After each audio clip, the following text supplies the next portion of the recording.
What's up guys, it's the Ancient Werewolf back with another video.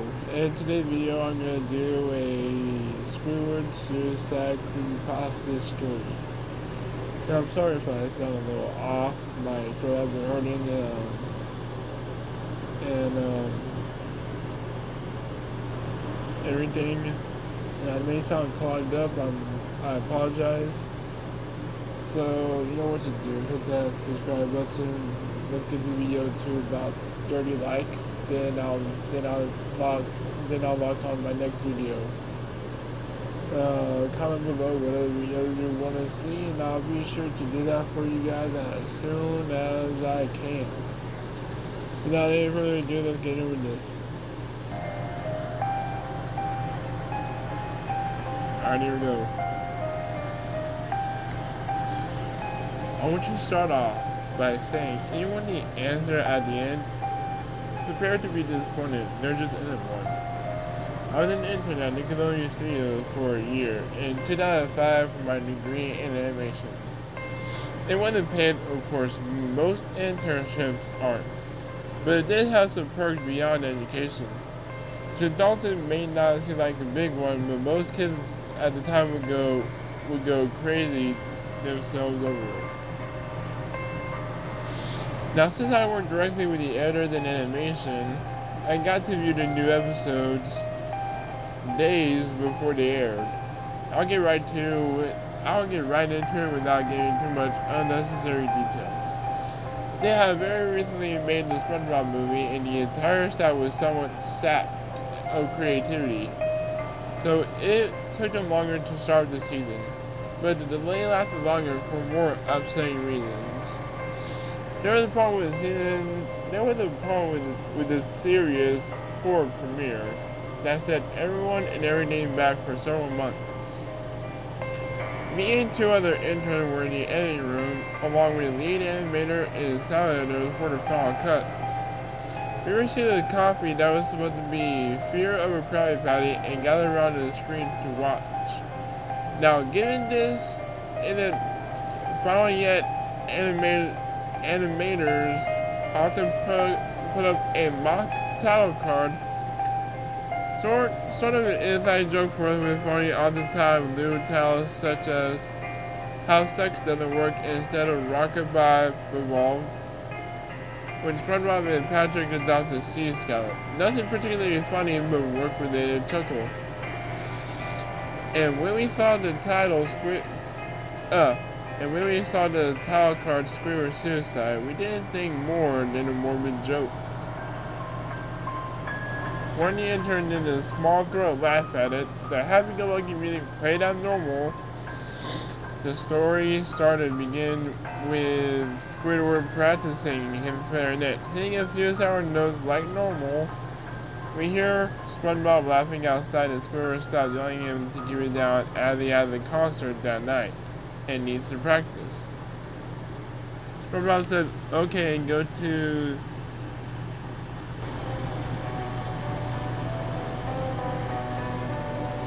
see Sandy with Patrick.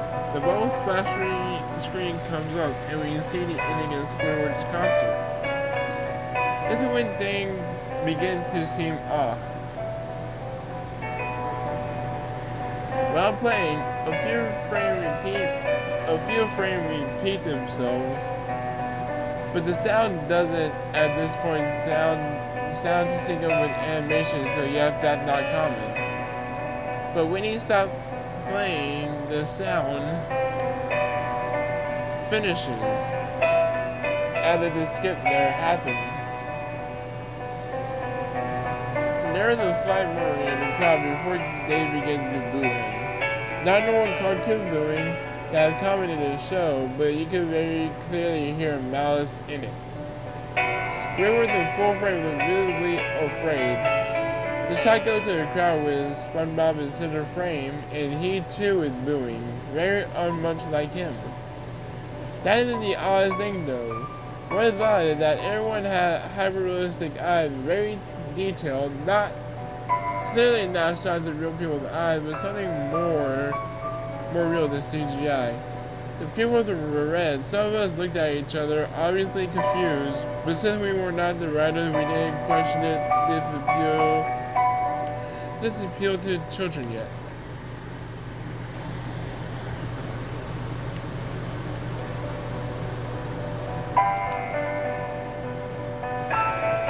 The shot goes to Squidward, sitting on the edge of the bed looking very forlorn. The view out of his porthole window was at a night sky, so it ended very long after the concert. The unsettling part is that at this point there was no sound, literally no sound, not even the feedback from the speakers of the room. It as if the speaker were turned off, though their status showed them working perfectly. He just sat there, blinking in the silence for about 30 seconds. Then he started to sob softly. He put his tentacles, which is his hands, he put his hand, which is his tentacles, over his eye, then cried quietly for a full minute more. All the while, a sound in the background very slowly growing from nothing to barely audible, and it sounded like a slight breeze through a forest.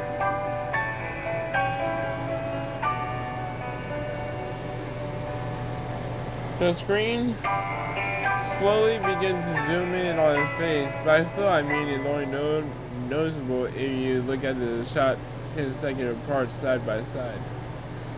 His sobbing gets louder, more full of hurt and anger. The screen then twitches a bit, as if it twisted on itself for a split second, then back to normal.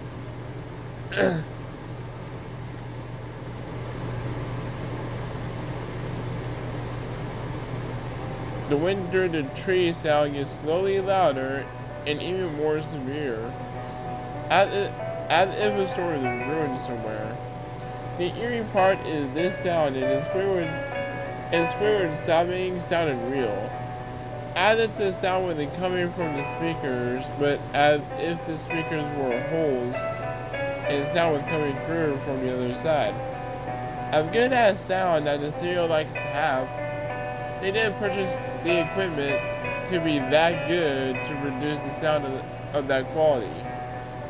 Below the sound of the wind and sobbing, very faint, something sounded like laughing.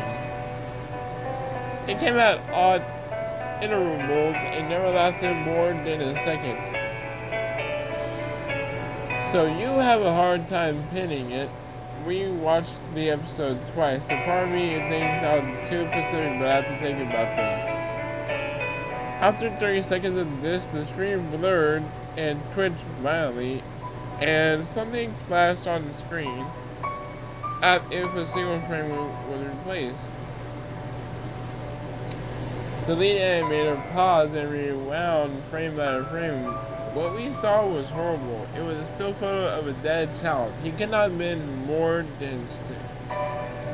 His face was mangled and bloody, one eye dangling, his upturned face popped. He was naked down to his underwear, his stomach fully cut open, and his entrail laying beside him.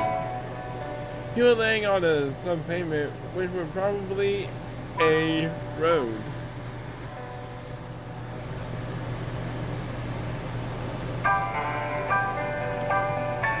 The most upsetting part was that there was a shadow of a photographer. There was no crime tape, evidence, tag, or markers. And the angle was completely off for a shot designed to be evidence.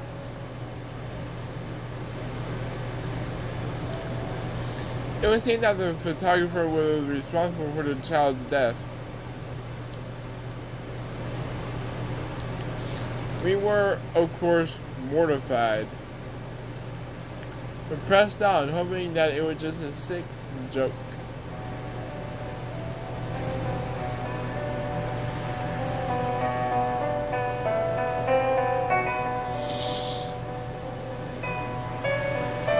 The screen flipped back to Squidward, still sobbing louder than before, and half body and frame.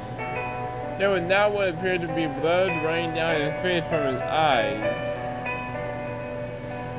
The blood was also done in hyper-realistic style. Looking at it, you touch it, you get blood on your fingers. The wind sounded now as if there was a gale blowing through the forest. There were even snapping sounds of branches, a laughing, a deep baritone lasting at longer intervals and coming more frequently. After about 20 seconds, the screen again twisted and showed a single frame photo. The editor was reluctant to go back, and we all were, but he knew he had to. This time, the photo was what appeared to be a little girl, no older than the first child. She was laying on her stomach, her bartails and a pool of blood next to her. Her left eye was popped out and popped, naked except for underpants. Her entrails were piled on top of her, above another crude cut along her back.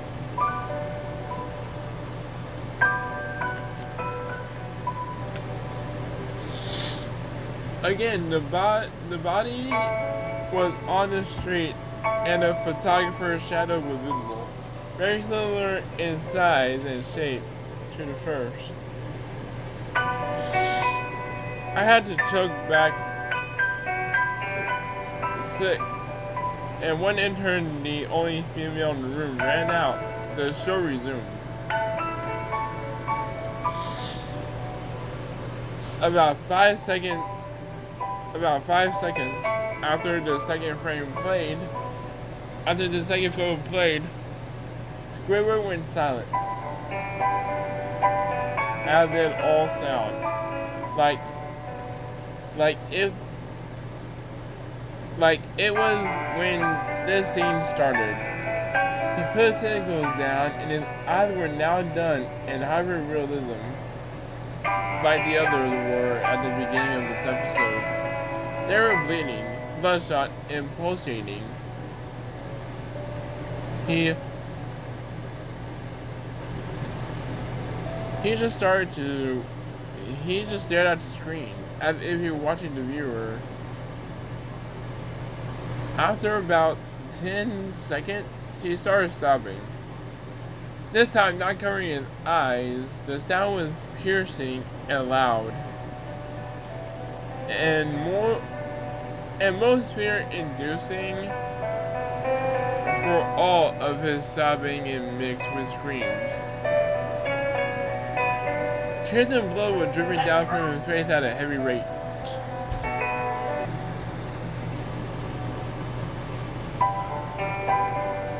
The wind sound came back, and so did the deep voice laughing. And this time, it was a still photo lasted for a good 5 frames. The animator was able to stop it on the fourth and backed up. This time, the photo was a boy about the same age, but this time the scene was different. The entrails were just being pulled out from his stomach. Wound by a large hand, and right eye popped out dangling, blood trickling down it. The animator proceeded. And it was hard to believe, but the next one was different. But we couldn't tell what. He went to the next. Same thing. He went back and played the first and played them quicker, and I lost him. I got sick on the floor, the animating and sound editor gasped at the screen. The 5 frames were not as if they were 5 different photos. They were played out as if they were frames from a video. We saw a hand slowly lift out the guts. We saw the kid's eyes focused. We even saw 2 frames of the kid beginning to blink. The lead sound editor told us to stop.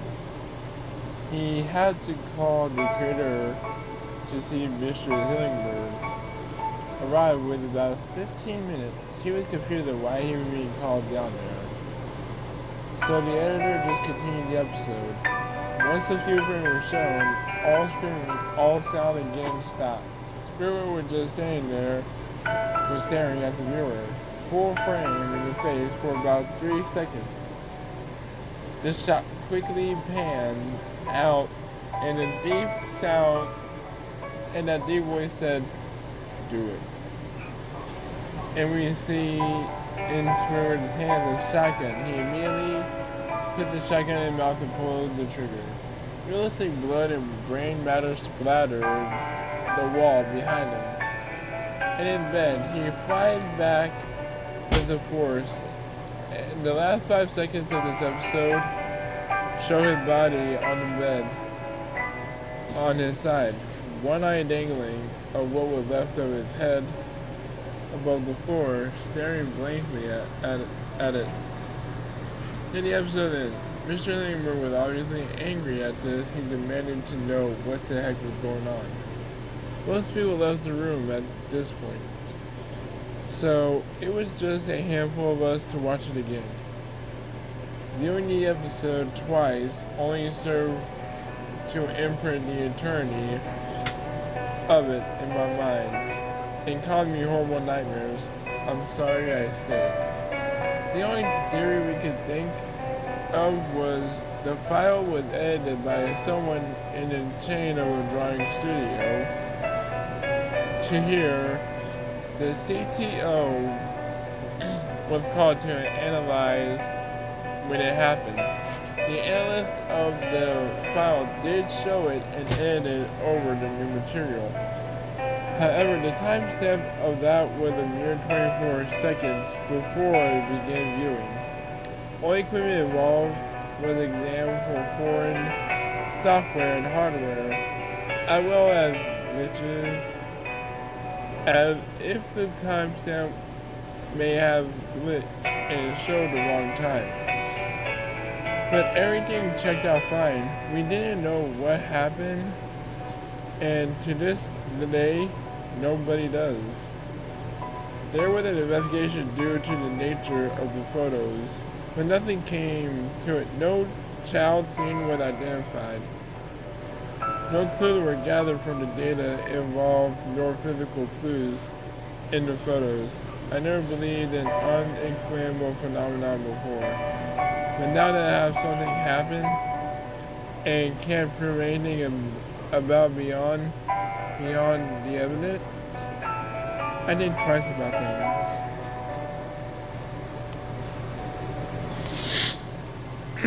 And that was it for this cartoon creepypasta. If you guys have, please be sure to hit that like button, hit that subscribe button, and comment below what else you guys want to see. And I'll see you guys at the next video. This has been the Agent Werewolf, and peace out.